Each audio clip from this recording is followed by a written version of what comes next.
கிருஷ்ணகிரி மாவட்டம் திப்பனப்பள்ளி பகுதியில் வேர்க்கடலை என நினைத்து கொட்டாங்கி செடியின் கொட்டையை சாப்பிட்ட 5 குழந்தைகளுக்கு வாந்தி மயக்கம் ஏற்பட்ட நிலையில் மருத்துவமனையில் சிகிச்சைக்காக அனுமதிக்கப்பட்டுள்ளனர். இது தொடர்பான விவரங்களோடு இணைகிறார் எமது செய்தியாளர் பிரதீப்குமார்.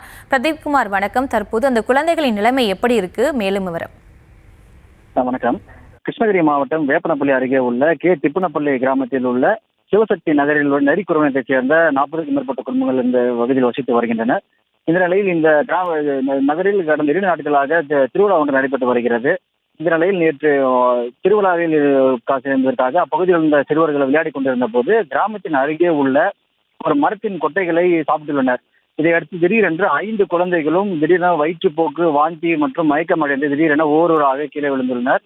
இதையடுத்து அங்கிருந்த பொதுமக்கள் அவர்களை மீட்டு உடனடியாக கிருஷ்ணகிரி உள்ள தனியார் மருத்துவமனை அனுமதிக்கப்பட்டுள்ளனர்.